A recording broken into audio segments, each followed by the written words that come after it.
A continuación, tenemos como invitado para que nos dé una charla que se denomina Una mirada actualizada de los bioinsumos y su posible empleo en los agrosistemas del NOA. Va a estar a cargo del ingeniero agrónomo Alejandro Perticari, quien viene desde el INTA San Luis. Él es ingeniero agrónomo, es investigador asociado del Instituto Nacional de Tecnología Agropecuaria del INTA San Luis, especializado en microbiología agrícola. Tiene numerosas publicaciones en congresos, revistas con referatos, es editor de libros, director de tesinas, tesis, maestrías y doctorales también. Es coordinador del proyecto Inocular y también fue coordinador de la red de recursos genéticas del INTA hasta el año pasado. Es miembro fundador de la red de calidad de inoculantes de la Asociación Argentina de Microbiología y punto focal por Argentina ante la FAO en el grupo de trabajo técnico intergubernamental denominado Microorganismos e Invertebrados en octubre del año pasado. Los dejo con Alejandro Perticari. Somos lo que vemos y lo que no, lo que hacemos y lo que soñamos. Somos protagonistas de un tiempo que nos invita a ver más allá del aquí y el ahora, trabajando de forma colaborativa con actores que trascienden a la agricultura, más allá de lo posible, desarrollando soluciones que permitan producir donde antes no se podía, más allá de los miedos, creando una agricultura resiliente que ayude a sanar el mundo. Vayamos más allá de los límites. Somos UPL y juntos estamos reinventando la sostenibilidad. UPL, protección de cultivos y biosoluciones para una agricultura sostenible.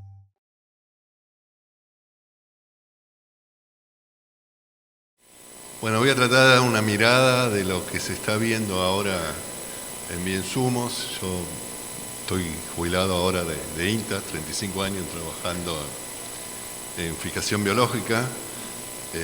Sí, bueno, trabajé con los otros microorganismos. Tuve una mirada de todos los microorganismos que estuve en la red de recursos genéticos. Y bueno, esta etapa de los biológicos la estoy aprendiendo, entendiendo, y bueno, voy a tratar de dar mi aporte. Así avanza. Los bioinsumos, yo estoy más cómodo con el micrófono en la mano. Sí. Los bioinsumos, o como se lo denomina ahora, cambiaron conceptualmente cuando se generó sobre todo en Argentina la nueva disposición en la Secretaría de Agricultura, donde se generó la palabra bioinsumos, se generó una comisión de trabajo de bioinsumos de uso agropecuario. Eso creo que fue alrededor de 2013. Fue como una moda generalizada en gran cantidad de los países de la región, Chile, Brasil, Argentina.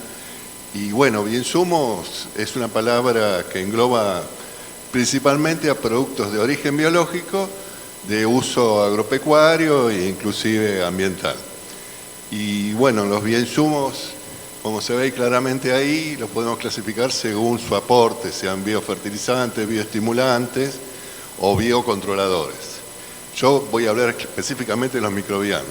Y acá marqué la parte de inoculantes, porque en la última legislación de SENASA logramos que la palabra inoculante, que es histórica y se utiliza hace mucho, quedara incorporada. Porque en realidad, y sin ánimo de discutir, biofertilizante, su aporte de nutrientes, un microorganismo no hace.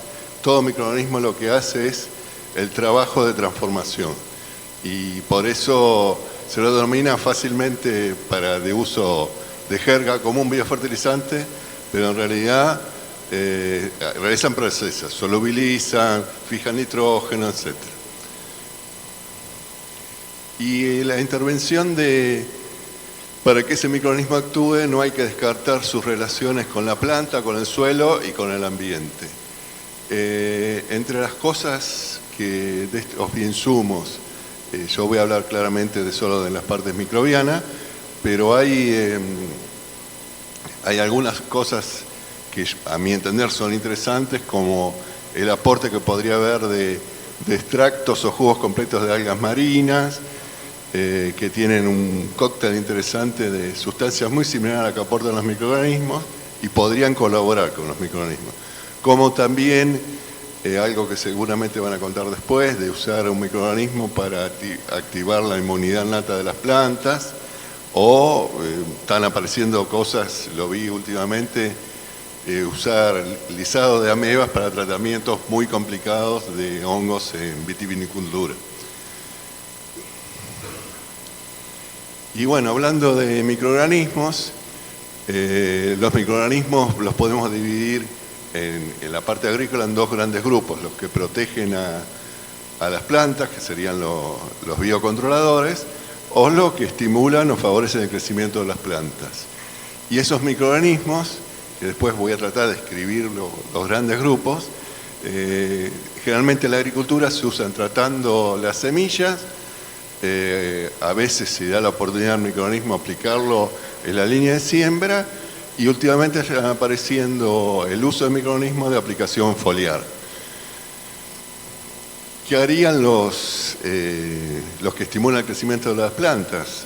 Tenemos los que mejoran el crecimiento de las raíces, mejoran inclusive la producción de biomasa, a veces eso se traduce en mayor rendimiento de grano, o simplemente hacen que la planta tolere situaciones de riesgo como estrés hídrico, por ejemplo, con la sustancia que liberan los microorganismos. Y bueno, después lo dividimos en biofertilizantes, fitoestimulantes o biocontroladores. Biofertilizantes, según la consideración que se tiene en la mayoría de la literatura, serían los solubilizadores de nutrientes, de fósforo, potasio, cualquier sustancia que se encuentre en forma insoluble, o los fijadores de nitrógeno, que teníamos ahí otros dos grupos: fijadores de nitrógeno de vida libre o fijadores simbióticos, que actualmente en Argentina, como en Uruguay, se los considera inoculantes, para diferenciarlo un poco de los otros fijadores. Y los biocontroladores, tenemos biocontroladores de acción contra hongos, los biofungicidas, contra nematodes, bionematicidas. Están por aparecer, o se habla de bioherbicidas de origen microbiano, así que eso puede estar pronto, por lo menos presentándose. Y bueno, ahí estarían la definición de lo que contaba antes. Y bueno, esto lo quería remarcar, y antes de empezar a describir cada microorganismo, es muy importante, lo tengo acá, antes de llegar a decidir qué microorganismo usar, saber género y especie. Hoy la microbiología no se puede hacer sin saber de qué estábamos hablando. O sea, en otra época colocábamos en la caja de Petri porque no sabíamos mucho, y lo que crecía por su forma, su morfología, por alguna reacción bioquímica, teníamos mucha idea de lo que podía ser. Hoy hay que hacer taxonomía con herramientas moleculares y determinar con precisión de qué estamos hablando. En el laboratorio que trabajamos en IMISA, INTA Castelar, claramente, si tenía un origen o una cercanía a algo que podía ser patógeno, fitopatógeno, patógeno humano, lo descartaba, porque las condiciones, porque ese es el otro tema, las condiciones de nuestro laboratorio eran para grupos de nivel de riesgo 1, es decir, sin riesgo para trabajar, sin riesgo para los laboratoristas, o sea, esas especies no podíamos trabajar. Y desde el punto de vista de lógica humana, yo no voy a recomendar el uso de un microorganismo que tiene un riesgo. Entonces, eso es la primera condición. Después que sabemos género y especie, bueno, la idea es que esas género y especies los aislemos de ambientes, a mi entender, como agrónomo, cultivados, porque nos daría la ventaja de que ya está adaptado a ese ambiente. Cuando lo aislamos de otros lugares, de la Antártida, de origen marino, por más que tenga propiedades, yo tengo mis serias dudas de que eso funcione en todos los otros ambientes. bueno, que sea reproducible en medio de cultivo. No sé si saben que en la microbiología del total, solamente en medio de cultivo podemos aislar como máximo hasta el 3% de todo lo que está en los suelos. Hoy sabemos mucho de microbiología por técnicas moleculares que podemos determinar el genio de una especie, pero sin hacerlos crecer. Y después, bueno, lo que decía antes, sin capacidad patogénica y tampoco sin capacidad invasora. Ustedes vieron que en algunos lados salen publicaciones de incendios en el sur, o inclusive donde vivo yo en San Luis, de los pinos, por ser una fuente de fuego. Pero parte de esos pinos que se convierten en invasores son gracias a una micorriza que se trajo cuando se trajo los pinos y ayuda a la acción invasora. O sea que no todo lo que se usa en microbiología no va a tener riesgo, hay que tener cuidados. La cepa de máxima eficiencia con los mejores criterios de selección y exhaustivos, estable genéticamente, porque esas cepas que vamos a multiplicar, pasamos de una colonia a miles de millones, si es inestable, después cuando tengamos un producto comercial es de poca respuesta, porque va a tener momentos de respuesta, momentos que no, es de alto riesgo reproducir cepas así. Y después, bueno, otra cosa, y por ahí después no entro tanto en el detalle, fundamental, es que tenga capacidad de colonizar la especie de planta objetivo. Si no tiene esa capacidad, posiblemente lleguemos al fracaso. Y después, bueno, todas las otras partes corresponden ya al formulado inoculante, la dosificación, el formulado, el tipo de formulado podrá ser líquido, sólido, encapsulado, etc. Pero es muy importante seguir estos pasos en forma estricta, hacer los ensayos que corresponden, porque después vemos que la especie desaparece del suelo o en un año pretendemos hacer todo y porque apuramos los pasos. Y este criterio creo que va para todos los microorganismos que queramos desarrollar. Y bueno, las especies que yo encontré, porque como estoy en una jornada de soja que se podrían utilizar y que están presentes en el mercado, por supuesto la histórica es Bradyrhizobium japónico, que se usa en soja, pero después podríamos hablar de Azospirillum, Bacillus, Pseudomonas, Trichoderma, y últimamente, bueno, están apareciendo estos fijadores libres en el mercado, Gluconacetobacter, Metilobacterium, Azotobacter, etc. Voy a tratar de desarrollar rápido de cada uno. Trichoderma. Trichoderma tiene dos grandes funciones. Es promotora del crecimiento vegetal, tiene herramientas para promover el crecimiento de la planta, de adaptarse a diferentes suelos, colonizar raíces y también la capacidad de biocontrol. Todos los microorganismos que estábamos hablando, todos los que voy a presentar, tienen la capacidad, alguna cepa, de ser multifunción. O sea, puede promover el crecimiento y puede hacer biocontrol. En Rhizobium también hay algunos biocontroladores, no son muchos, pero algunas cepas hacen biocontrol. Entonces eso puede estar frecuente. Pero sí es muy importante, en el caso de las tricodermas, lo que desarrollemos, que tenga la capacidad de colonizar al huésped que vamos a buscar. Sí tiene acciones de antibiosis y de micoparasitismo para inducir la muerte del huésped o del patógeno. Pero si no coloniza la planta, nos estamos perdiendo una gran oportunidad. Y no solo colonizar la planta, sino adaptarse a ese suelo y colonizar el suelo.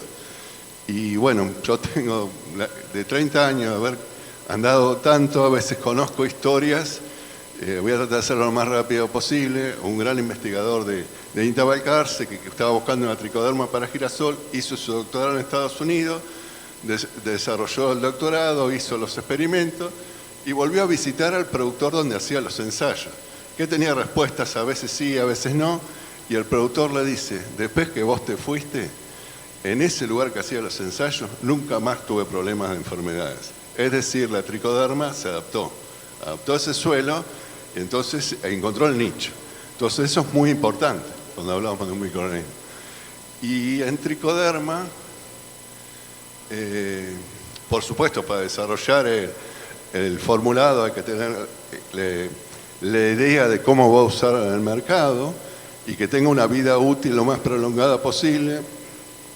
Como cualquier formulado, lograr que se exprese como la función que va a cumplir, pero aparecen cosas como Tricoderma afroorsianum, que fue capaz de provocar enfermedades en maíz, y Tricoderma longibrachiatum, que fue capaz de desarrollar problemas clínicos en humanos. O sea, eso es el criterio justamente cuando empezaba con género y especie. En Tricoderma vimos en ensayos de compatibilidad con Brady que es capaz de mejorar el crecimiento de las raíces, no tanto en nodulación, pero sí en efectos un poco más ¿cómo se llama?, el número de nódulos. Pero otro aspecto muy interesante, que acá yo no encontré la publicación, pero sí la conozco, que ayudó a que la planta en relación de simbiosis tolerara más la presencia de altos niveles de nitrógeno. Y ese es un aporte no menor, porque sobre todo en ambientes del sur del cultivo de soja, en Tandil, Olavarría, todas esas zonas ricas de materia orgánica, esa ayuda es importante porque podría mejorar el efecto simbiótico en esos ambientes. Bueno, Bacillus, este escrito le queda de referencia, pero Bacillus es un microorganismo ubicuo que está presente en casi todos los ambientes, tanto Bacillus como Pseudomonas. Cuando cuente lo de planta por ahí se van a dar cuenta. Aparecen casi todos los microbiomas a la planta y tiene, como es una especie ubicua y muy presente en todos los ambientes, capaz de tener estrategias de biocontrol por toxinas que matan especialmente lepidópteros y otros artrópodos plaga. Sería el caso del Bacillus thuringiensis, el más conocido, de muchos años de uso, pero también tenemos Bacillus de posible uso en promoción del crecimiento, como Belesensis, Amyloliquefacien y Paenobacillus polymyxa, que no solo promueven el crecimiento, sino que aparte hacen biocontrol, o otros que producen sideróforos, que sería una forma de disminuir el hierro para los hongos patógenos, o otros que solubilizan. O sea, es un microorganismo con muchísimo potencial. No vi muchos datos de coinoculación en soja, pero no lo descarto como un microorganismo útil. Bueno, acá estas serían las colonias de esa... ¿Qué tiré? ¿Qué? Colonias de distintos tipos de Bacillus. Algunos en general son fáciles de cultivar. Y bueno, ya nos está apareciendo algunos formulados en el mercado. La otra especie que decía es Pseudomonas. Perdón. Pseudomonas es un microorganismo, una bacteria muy presente en los suelos. Recién cuando hablaban de maíz, por lo que yo leí, Pseudomonas es muy frecuente en maíz y trigo como integrante del microbioma. Lo mismo pasa en cannabis. Es un solubilizador de fósforo muy reconocido, pero no solo tiene esa capacidad de solubilizar fósforo por la liberación de ácidos, sino también por fosfatasas, pero además de eso tiene acción fungicida, libera sustancias antifúngicas y también libera sustancias bacteriocinas, lo que lo hace dificultoso para la coinoculación, porque los niveles de Pseudomonas en un formulado conjunto pueden matar a la otra especie. Producen dimorfismo y hay muchas especies, muchos formulados registrados en SENASA. Bueno, la otra especie conocida sería el top de los promotores del crecimiento, que es Azospirillum. Desde hace muchísimos años el Azospirillum se lo conoce como un promotor, principalmente en un principio se habló de como fijador de nitrógeno, pero después se vio que la producción de fitohormonas era el efecto más conocido, sobre todo la producción de ácido indolacético y otros reguladores de crecimiento, y una serie de sustancias que promueven el crecimiento claramente. En general, el efecto de Azospirillum aplicado en la mayoría de las especies en el crecimiento de raíces es contundente. Ahora, la cuestión es que se exprese en las condiciones de cultivo, y eso evidentemente se hizo que el Azospirillum fuese utilizado al principio, sobre todo en gramíneas, y los efectos eran contundentes al principio. Por supuesto, esos efectos positivos no siempre se traducen en rendimiento, pero me estaba acordando de algo que dijeron, creo, recién. A veces las plantas, eso lo vimos en un doctorado que estaba en el grupo, que quería desarrollar una pseudomonas, y las pseudomonas tienen la capacidad de solubilizar fósforo, pero naturalmente no produce auxinas, y combinado Azospirillum con pseudomonas mejora los niveles de toma de fósforo. Entonces era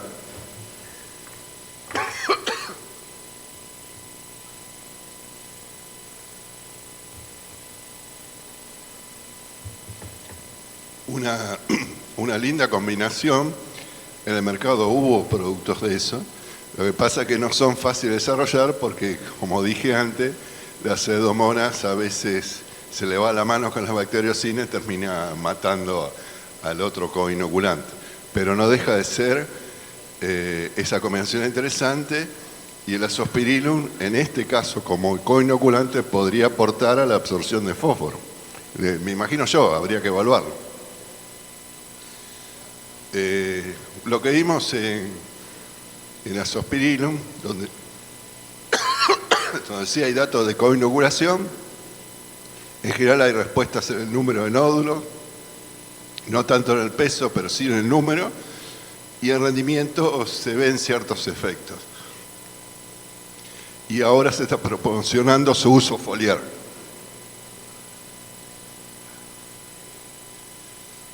De los fijadores libres no tengo datos, o sea, no hay datos publicados en Argentina. En lo que se publicó en Estados Unidos, que un poco ahí está el resumen, no son buenos los datos, o sea, no se ven efectos contundentes.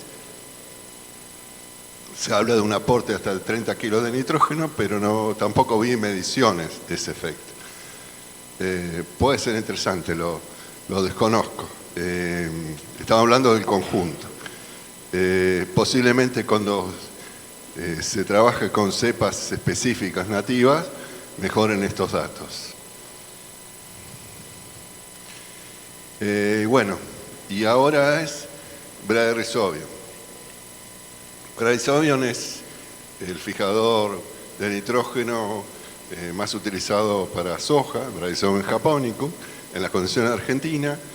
Después de, cuando me mencionó recién José, decía proyecto inocular. El proyecto inocular terminó en 2010, 2011, pero ahora publicamos el libro con los datos. Y después de resumen de tantos datos, vimos que la inoculación, aún en suelos con historia de soja, tiene respuestas positivas en la nodulación, en peso, número y masa nodular, en el porcentaje de fijación biológica de nitrógeno con aporte de 20 kilos extra y menos en proteína en granos.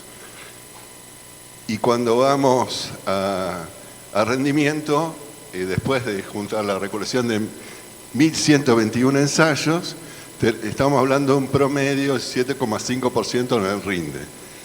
En el caso del NOA, porque hay capítulos específicos para el NOA, estamos hablando de 9,2% en estos 50 ensayos que usamos que teníamos para esta región. Por supuesto podemos seguir hablando. eso era con formulados que conocíamos. Yo no sé la respuesta real hoy, porque bueno, dejamos de trabajar en esto. Yo creo que habíamos aportado bastante y es la base para entender los niveles de respuesta que podemos aumentar.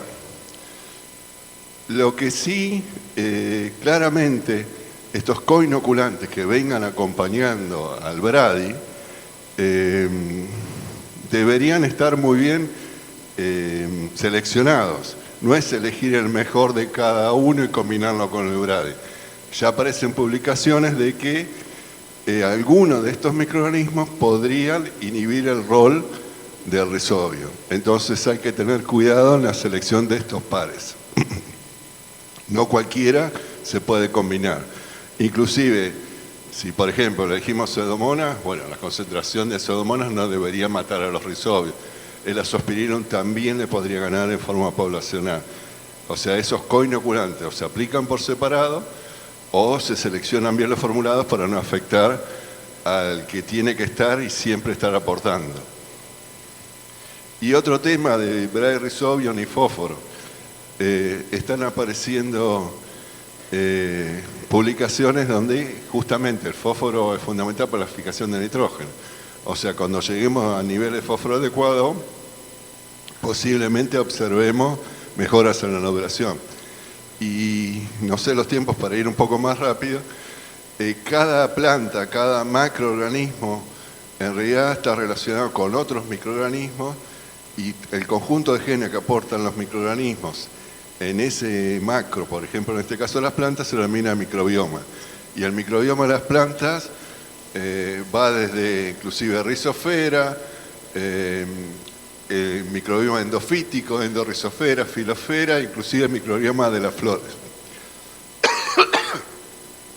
Y muchas veces, recién estamos aprendiendo de esto, pero muchas veces eso condiciona la expresión de crecimiento de las plantas. Entonces, conociendo esto, las herramientas y las publicaciones que hablan de microbiomas son abundantes hoy en esta era. Claramente, la planta, en este trabajo probaron una misma maceta de suelo, 5 plantas, y analizaron la composición microbiana. Y si ven, siguiendo las líneas de cada escritura en rojo, ven que son todas diferentes. Y el suelo era el mismo, la planta eligió con quién se juntaba. O sea, la planta maneja con quién decide juntarse. En trabajo en trigo ancestral, semilla de trigo ancestral versus trigo cultivado, encontraron que el trigo actual tenía mucha mayor biodiversidad y cada vez más bajas relaciones, digamos, simbióticas con los microorganismos. Y el cambio, el trigo actual tenía ese problema. El trigo ancestral había evolucionado de tal manera que seleccionó con quién se juntaba y con quién no. Entonces tenía solubilidad de fósforo, biocontroladores, pocos, los que necesitaba para crecer en ese ambiente. ¿Y cuál es la conclusión de este trabajo?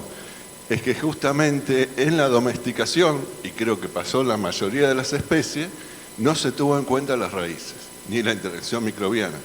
Entonces hay una propuesta de trabajo para agroecología, para agricultura regenerativa, agricultura sostenible, el nombre que quieran darle, donde cambiemos la mirada del mejoramiento, dejemos de mirar tanto alta productividad con alta carga de insumos químicos y hagamos una mirada de mayor adaptación o mayor uso de la microbiología que está presente en el suelo.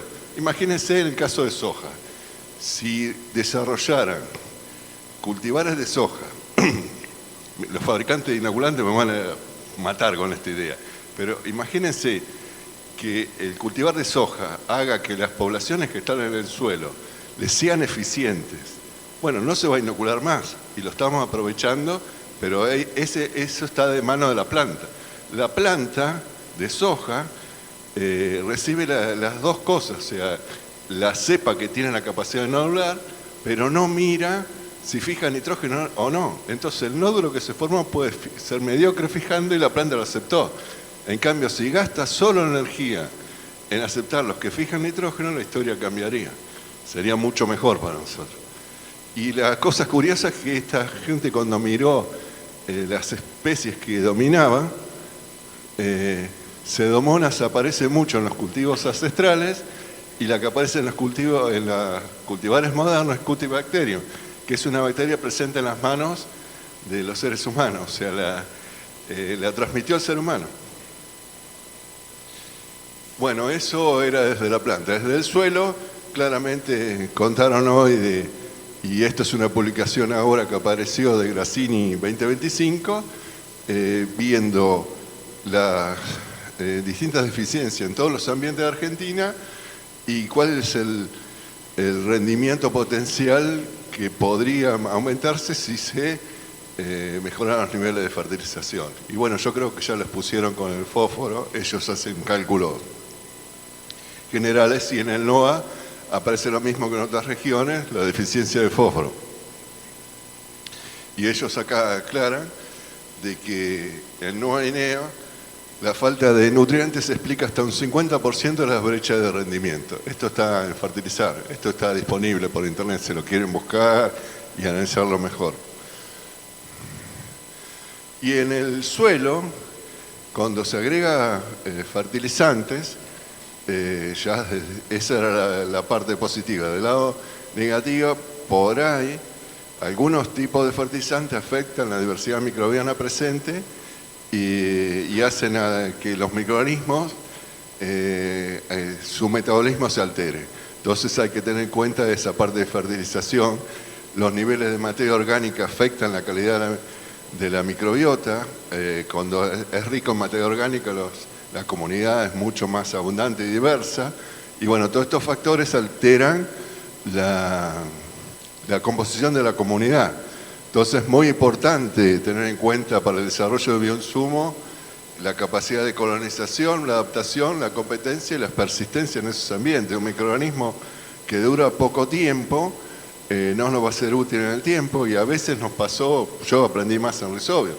En general Rhizobium se adapta, pero algunas cepas no persisten en el tiempo. Y lo mismo nos pasaba cuando hacíamos recuento de Azospirillum y Pseudomonas. No siempre se adaptan al suelo.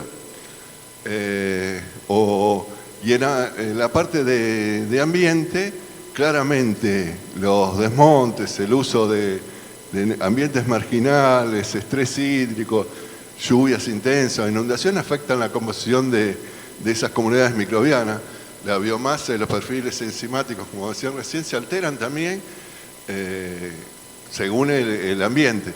No sé si se llega a ver bien esto, pero si no, después cuando vean el trabajo, claramente cuando la planta está en un ambiente con la humedad adecuada, la composición de la comunidad es metabólicamente y el microbioma están ampliamente diversos. Cuando empieza el nivel de estrés a intensificarse, se pierde la parte, distintos aportes desde la parte metabolómica, qué sé yo, van desapareciendo la presencia de aminoácidos o van cambiando los grupos que componen esa comunidad microbiana. Y bueno, en conclusiones, podemos decir que los bioinsumos tienen mucho potencial del uso en el NOA. A lo que yo le agregaría, no apurar los tiempos.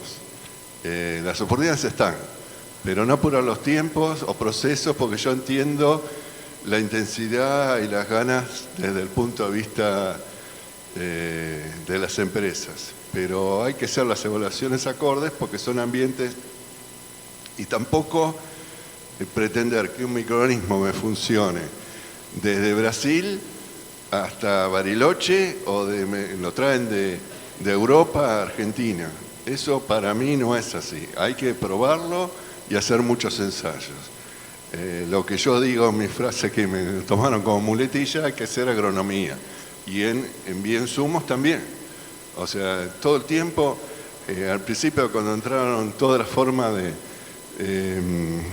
ahora perdí el nombre, de análisis satelital, digital, era de poco uso. Ahora es de uso masivo y estamos ayudando mucho desde el escritorio a interpretar mucho los datos. Bueno, en Biensumo hay que entenderlos, es otra forma de mirar. Ojo con las cepas que elijamos tienen que ser consistentes, estables. Bueno, recién lo acabo de decir, adaptadas al suelo y ambiente. La formulación es acorde para las condiciones de cultivo, dosis y métodos de inoculación adaptados. Por lo que estuve viendo, hay mucha aplicación de otras cosas en paralelo a lo que podría ser el inoculante. Y capaz que habría que pensar que no necesariamente acá sea el tratamiento en semilla. Podríamos estar hablando de otros métodos de aplicación como inoculación en el surco. Por supuesto que hay que desarrollar la tecnología, pero yo no la descarto para estos ambientes. En Brasil hoy, para ambientes marginales, prácticamente no se usa más el tratamiento en semilla. Se usa inoculación en el surco. Bueno, con inoculantes y tratamientos compatibles, manejar para aspirar al potencial de rendimiento y bueno, si está la oportunidad, que para mí yo ya me jubilé y eso no lo vi, si existiese un mejoramiento específico para fijación de nitrógeno, sería ideal, porque nos independizamos del proceso y la planta lo expresa totalmente. En el caso específico de poroto, claramente hay mucho por hacer en este sentido. Siempre las selecciones fueron contra resistencia a enfermedades y justamente están enfrentadas con los genes de nodulación. Y en el campo, las últimas veces que fui a observar, no se veían nódulos como debería verse en poroto, donde hay poblaciones nativas.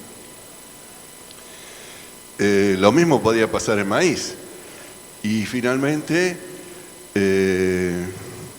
los biocontroladores, yo creo que en uso real de microorganismos, en primer lugar están los rizobios para leguminosas, pero muy interesante es el crecimiento año a año del uso de biocontroladores. Los biocontroladores, actividad fungicida. Los otros biocontroladores contra insectos plaga que están dando vuelta, para mí, entender, necesitan mucha más evaluación. Pero no deja de ser una oportunidad interesante. En Brasil se usan bastante. Y bueno, muchas gracias. Y bueno, este librito pronto va a estar disponible para descargar. Y muchos de los aportes los saqué del manual de procedimientos de la red CAI, que es la red de control de calidad de inoculantes dentro de la Asociación Argentina de Microbiología. Nos llevó bastante trabajo para editarlo, pero lo logramos. Y bueno, muchas gracias.